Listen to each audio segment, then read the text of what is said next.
શ્રીજી મહારાજ વાત કરે છે, જેને અમારો વિશ્વાસ છે, આ વિશ્વાસ એ રેતીમાં વાહન ચાલે. વિશ્વાસની એટલી બધી તાકાત છે. તો મહારાજે એનો જ ઉપયોગ કર્યો કે જેને અમારો વિશ્વાસ છે, એનો વિશ્વાસ એનું બધું આવી ગયું. વિશ્વાસ હોય ને ખાડામાં નાખો તો ખાડામાં, ઉપર ચડાવો તો ઉપર. વિશ્વાસ એ બધું કરે, એને વિશ્વાસ કહેવાય. અને થોડી બુદ્ધિ લડાવે કે આ છે એ બધું નહીં. એનો વિશ્વાસ વિવેક વાપરે, જે આજ્ઞા હોય, જેને મારો વિશ્વાસ છે તેની બાય ગ્રહી અમે છોડતા નથી, છોડતા જ નથી. તમે છોડાવો તો જુદી વાત છે, ભગવાન છોડે નહીં. અમારી પ્રકૃતિ પણ અતિશય પ્રાકૃત ક્રિયાનું ગાન દિવ્ય ભાવ સમજીને કોઈ કરે. પ્રાકૃતિ એકદમ જેને આપણે ગણીએ જ નહીં, આમ હોય આમ જાય, બેસે ઉઠે, એ પ્રાકૃત ક્રિયામાં પણ અતિશય દીવ ભાવ રાખીને, ગાન દીવ ભાવ રાખી સમજીને કોઈ કરે તો એનું ફળ શું છે તો કરીએ. આપણે પણ બીજામાં દીવ ભાવ રાખીને કરીએ, પણ ફળ શું? તેની બુદ્ધિનો પ્રાકૃત ભાવ ટળી જાય છે. કેટલી મોટી વાત છે. પણ પ્રાકૃત ભાવ ટળી જાય બને જ નહીં. પ્રાકૃત ભાવ ઊંડે રહે જ બધું. પણ મહારાજની ક્રિયા અતિશય નાની ક્રિયા દીવ ભાવ રાખીને કરે તો પ્રાકૃત ભાવ ટળી જાય છે. કેટલું મોટું ફળ છે. શ્રીજીમાં જ વાત કરીએ, આ વાતનું નિષ્દિન મનન કરવું. કઈ વાતનું હોય? આ વાતનું નિષ્દિન મનન કરવું. મનન કર્યા વિના તે વિસરાઈ જાય છે. અત્યારે તમે સત્સંગ દીક્ષા ગ્રંથ વાંચે, પંજો વચ્ચે 15 દિવસને મહિનાની ગેપ પડે વિસરાઈ જાય. એટલે સતત મનન કરવું પડે. અને 6 મહિના તો કરવું જ પડે, પછી કંઈક દ્રઢ રહે, નહીં તો ત્યાં તો કરવું પડે. આ વાતનું નિષ્દિન મનન કરવું. મનન કર્યા વિના તે વિસરાઈ જાય છે. દીવ ભાવનું ખાલી શ્રવણ મનન નહીં, દીવ ભાવનું શ્રવણ, દીવ ભાવનું મનન, દીવ ભાવનું નિધિધ્યાસ કરવામાં કચાશ રહે છે. તેથી મનુષ્ય ભાવ આવે છે. જે આપણે આ 3-4 જન્મ ટલ્લા ખાધા, આના કારણ દીવ ભાવ કચાશ રહે. દીવ ભાવ મનુષ્ય ભાવ ચાલ્યા જ કરે છે. હવે તે દ્રઢ કરીને દીવ ભાવનું શ્રવણ, ખાલી શ્રવણ નહીં, શ્રવણ મન દીધી છે. દીવ ભાવનું શ્રવણ, દીવ ભાવનું મનન અને દીવ ભાવ નિધિધ્યાસન કરવામાં કચાશ રહે છે. તેથી મનુષ્ય ભાવ આવે છે. એટલે આપણે આ મહારાજે પેપર ફોડી નાખ્યું. આપણે બધા જન્મ લેવા પડે છે, એનું કારણ આ છે. દીવ ભાવ મનન શ્રવણ, મનન નિધિધ્યાસ સાક્ષાત્કાર એ નહીં, દીવ ભાવનું મનન, એમાં કચાશ રહે છે. તેથી મનુષ્ય ભાવ આવે છે. તેથી મનુષ્ય ભાવ આવ્યા કરે. એટલે આપણે અહીંયા અટક્યા છે. દીવ ભાવનું શ્રવણ મનન નિધિધ્યાસમાં અટક્યા છે. એ પાર પડી જાય એટલે અક્ષરધામ. અહીંયા તો અક્ષરધામ આવવા જવાનું રહેશે જ નહીં. શ્રીજી મહારાજ કહે છે, આ વાતનું નિષ્દિન મનન કરવું. મનન કર્યા વિના તે વિસરાઈ જાય છે. આપણે બધી તમને ભણવાનું હોય, ગમે એટલું સારું વિષય હોય, તમને ગમતું હોય, તો એ મનન કર્યા વિના એ વિસરાઈ જાય. પછી આ તો વિજાતી છે, એ તો વિસરાઈ જાય, એમાં શું ન હોય. આ વાતનું નિષ્દિન મનન કરવું. મનન કર્યા વિના તે વિસરાઈ જાય છે. દીવ ભાવનું હવે કઈ વાતનું મનન કરવું? દીવ ભાવનું શ્રવણ, મનન, નિધિધ્યાસ. દીવ ભાવનું શ્રવણ એટલે પહેલાં તો સાંભળવું, બધેથી જ્યાંથી આવે સાંભળવું. દીવ ભાવની વાત ગમે ત્યાં કેચ કરી લેવી. ઓલા બોલ કેચ કરે એ રીતે કેચ કરી લે. ગમે ત્યાં જતું હોય આમ તો કેચ કરી લે. દીવ ભાવને શ્રવણ કરવું એટલે મનન.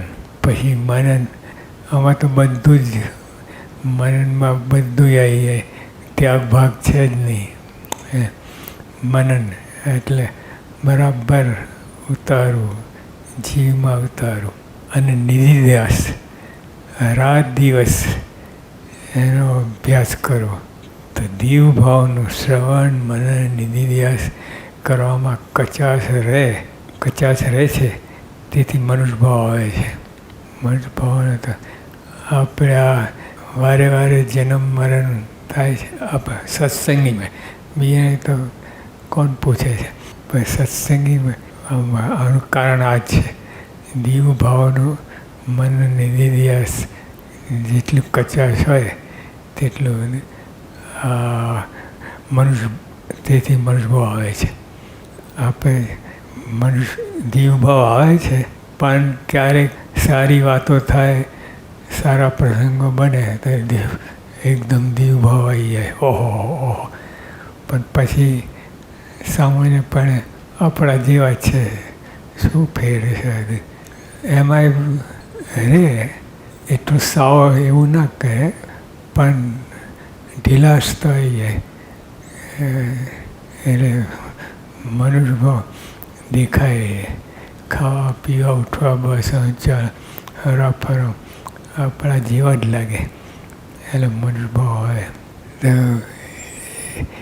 એ મનુષ્ય ભાવ એનું કારણ આ છે.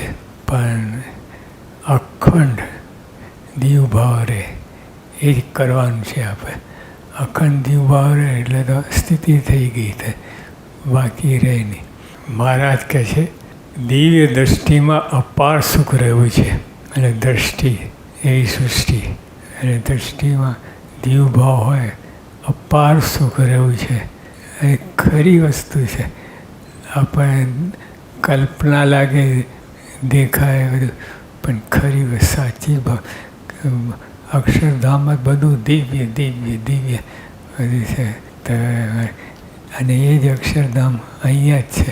પણ અહીંયા આપણે મનન બુદ્ધિ લડાઈ તો એમાં ફેર પડી જાય છે. એટલે મનુષ્ય ભાવ આવે કરે.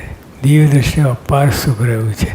દ્રષ્ટિ બદલાય, પાર સુખ, ઢગલા બંધ સુખ, જે આપણે સુખ. અને આ સુખ છે દિવ્ય સુખ, અક્ષરધામનું સુખ છે. અને દ્રષ્ટિ બદલાવાની છે. દિવ્ય દ્રષ્ટિમાં અપાર સુખ રહેવું છે. સ્વામિનારાયણ ભગવાનની જય.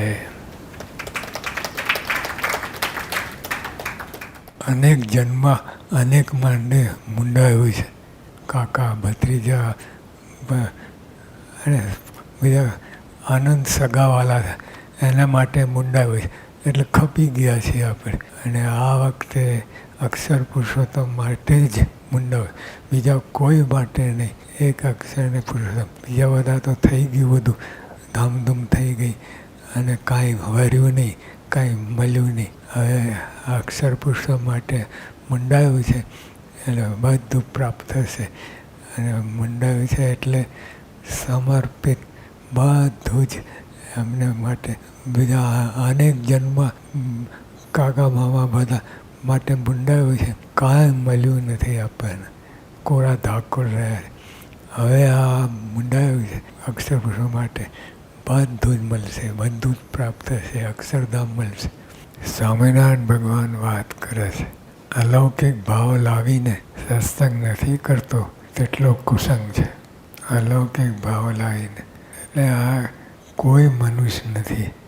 દેખાય છે મનુષ્ય જેવા, પણ મનુષ્ય નથી. જો આ સંબંધ પામ્યા,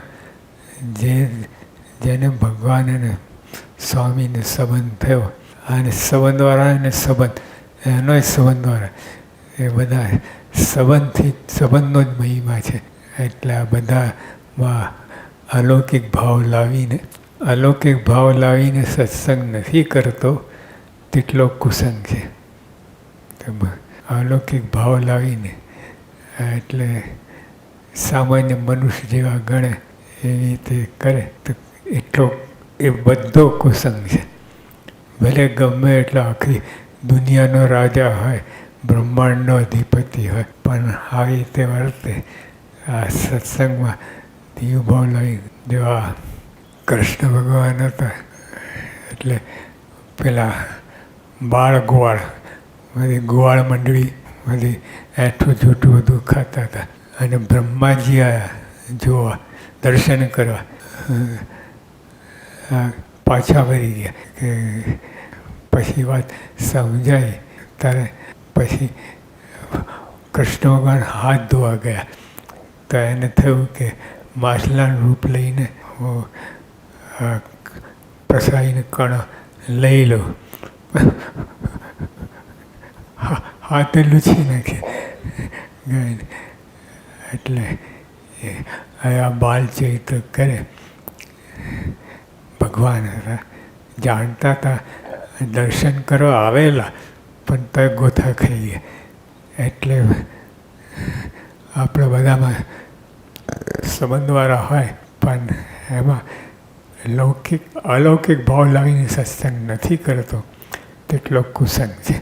બધા કુસંગમાં ખપે છે. તમે ગમે ત્યાંથી આવ્યા હોય, ગમે હોય, પણ આ મંડળમાં ભરી ગયા, તમે કામ થઈ ગયું. અનંત જન્મનો પૂન હોય ત્યારે આવી બને, નહીં તો ક્યાંય જન્મના ફેરામાં ફરતા રહે. અલૌકિક ભાવ લાવીને સત્સંગ નથી કરતો તેટલો કુસંગ છે. બધું કુસંગમાં ખબર. બરાબર, મોટા વિદ્વાન હોય, પંડિત હોય, પણ આમાં મનુષ્ય ભાવ લાવે તો તેટલો કુસંગ કયો છે. બીજી વાત મહારાજ વાત કરે છે, સત્સંગમાં જેટલો દીવભાવ, બધા દિવ્ય છે. એ બધું હોય, કોઈમાં જરાય મનભાવ લાવો નહીં, બધા દિવ્ય છે. સત્સંગમાં જેટલો દીવભાવ તેટલો તેની નિષ્કપટ સત્સંગ જાણો, તેટલો તેનો નિષ્કપટ સત્સંગ જાણો. સત્સંગ જેટલો દીવભાવ હોય, બધા દિવ્ય છે, એની સમજણ હોય એટલો નિષ્કપટ સત્સંગ જાણવો. નિષ્કપટ તો મારે કહ્યું બહુ ભારે ગુણ છે.